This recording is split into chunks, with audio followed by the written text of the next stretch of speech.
For quite a long time, I've been curious about who this person is. This here is just before the motorcade comes into Dealey Plaza. This is the intersection of Main and Houston Street. And there's this person, a police officer of some kind, but who's dressed in a particular way. He's dressed like Inspector Sawyer dresses, and yet Inspector Sawyer isn't supposed to be here yet.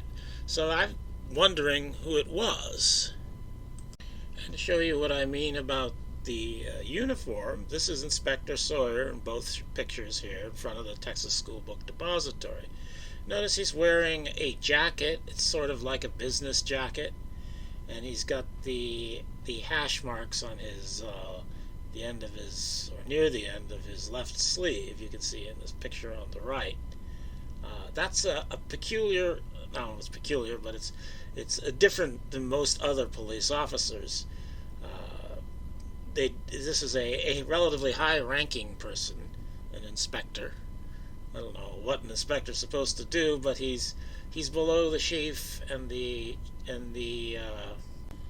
deputy chiefs, but he's above a captain. And so it's interesting to me that there is such a high-ranking officer here at the intersection of Main and Houston. And I had been wondering whether or not this was really Inspector Sawyer and he was lying about when he arrived. And Mr. Bellin of the Warren Commission was interested in what time Inspector Sawyer was on the scene. And in his conversation with Sawyer, he seems to determine that Sawyer could not have been there before 12:34. So if Sawyer was not in Dealey Plaza before 12:34, then I'm wondering who this apparent inspector is who's already in Dealey Plaza even before the shooting. And I found my answer finally in this weird document. I call it a weird document because it's stamped with, or it comes from the HSCA. However, on the document itself, it says it's a September 23rd, 1964 interview of Inspector Sawyer, and yet it doesn't identify the interviewer. This, I think, is a bit late to be a Warren Commission related thing. Doesn't look like an FBI document. I don't know what it is, but it comes from the HSCA. And on this document, it says, as an inspector, Sawyer, who is handsome and graying, wears gold embroidered eagles on his shoulder. 1 star indicates the deputy chief, 2 stars the assistant chief, and 3 stars the chief. Obviously, this isn't written by Inspector Sawyer himself unless he considers himself to be handsome and wants to say so. And anyway, then it starts quoting Inspector Sawyer. It's a strange document. I was in uniform on the day of the parade on November 22nd. I came in about 8 to 8:15 a.m. I was assigned to handle the parade route between Ackard and Harwood Streets. This assignment was given to me 2 or 3 days before. It was pretty firm here. We were naturally perturbed in the department because we had some incidents. And here he says, Inspector Henry Putnam's, it's Putnam, it's a possessive. Inspector Henry Putnam's area was from Ackard to Houston Streets. Our primary responsibility was crowds, keeping the area open. Putnam's area, from a practical standpoint, would extend over Dealey Plaza, I suppose, but mainly it was figured that the crowds would stop at Houston. So here, according to Inspector Sawyer, this was Henry Putnam's, Inspector Putnam's territory, his responsibility for the parade route, and it included Dealey Plaza. And yet somehow, Henry Putnam was not the first ranking officer on the scene at the Texas School Book Depository, even though he's literally just down the street from it. When the shots were fired, he was standing at that intersection. The next intersection down is the Texas School Book Depository, and yet Henry Putnam was not only not the first person on the scene of rank, but apparently there's no reason to think he was ever at the scene. that even after the shooting he did not go to the scene, which seems kind of strange to me. And it's not just the weird document which identifies this person as Putnam. I should have realized this earlier because I've been aware of this document for a while.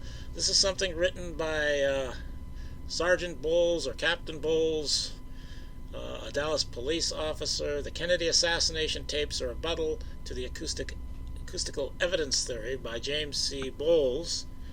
I don't know if it was a book or what it was, but it's represented online here.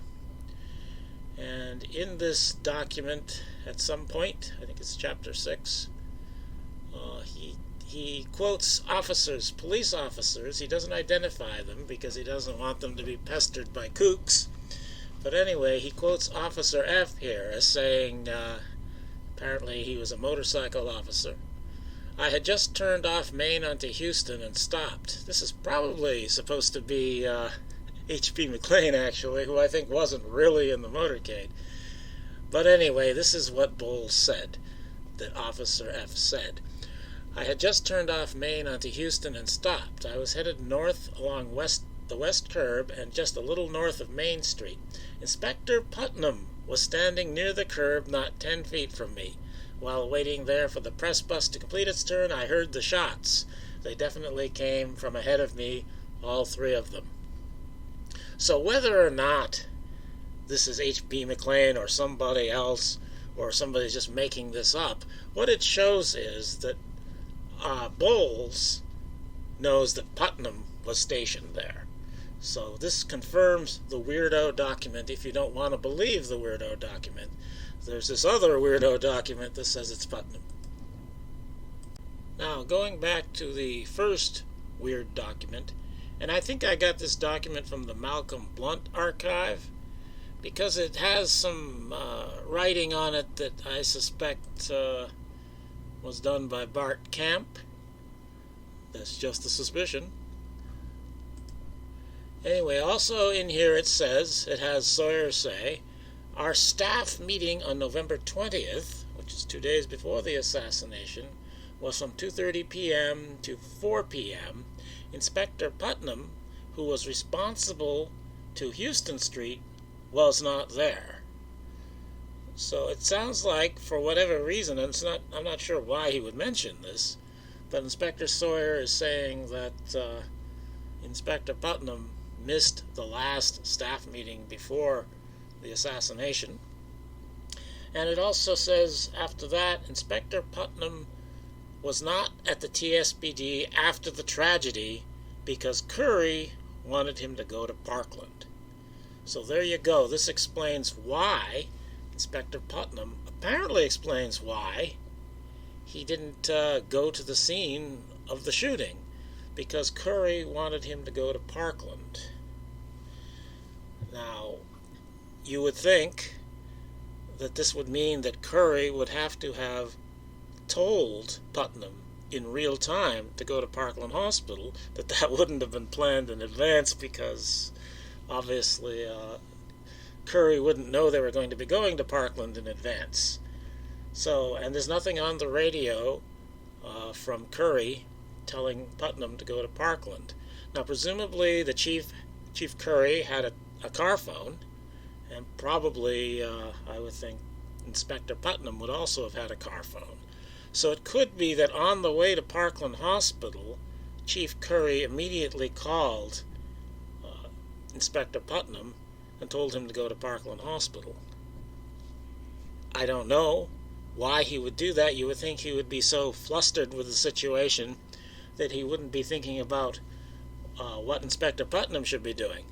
But that would explain, if he got on the phone to Putnam, if Putnam had gone back to his car so he could hear his phone ringing after the shooting, that would explain perhaps how Inspector Putnam knew Chief Curry wanted him to go to Parkland Hospital. I don't find that a satisfying explanation, but that's what we've got. And according to Curry, however, for whatever reason, Putnam was at Parkland. He was at Parkland, and that Inspector Putnam drove one of the cars that took President Johnson and Lady Bird Johnson back to Love Field. Curry was driving the one that LBJ was in, and Putnam was driving the one that Mrs. Johnson was in. And also Captain Lawrence, in his Warren Commission testimony, says the same thing. So apparently Putnam was standing in Dewey Plaza at the time of the assassination, or at the intersection of Main and Houston, and then apparently he did go to Parkland Hospital and drove one of the cars that went to Love Field. So I can't prove anything about Putnam being involved. I think this very suspiciously looks as though Putnam might have had advance instructions to go to Parkland Hospital, or that Curry might have had advanced intention to tell Putnam to go to Parkland Hospital immediately. But I can't prove that. It's just very weird that Putnam's name doesn't come up in the investigation. He was a high-ranking Dallas police officer. He was the highest-ranking Dallas police officer, not in the motorcade at least, who was present at the scene of the crime, and yet he didn't investigate the scene of the crime. He just went away afterwards. And I think that is something that would have aroused interest in a real investigation if there had been a real investigation.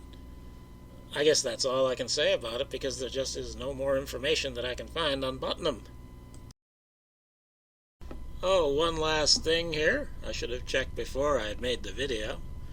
But there is photography of Inspector Putnam at Parkland Hospital. I thought to check. Not only is there such photography, but we have it in the blurb. He's identified as Inspector Putnam. I don't know what this might come from the Trask book. I'm not sure about that.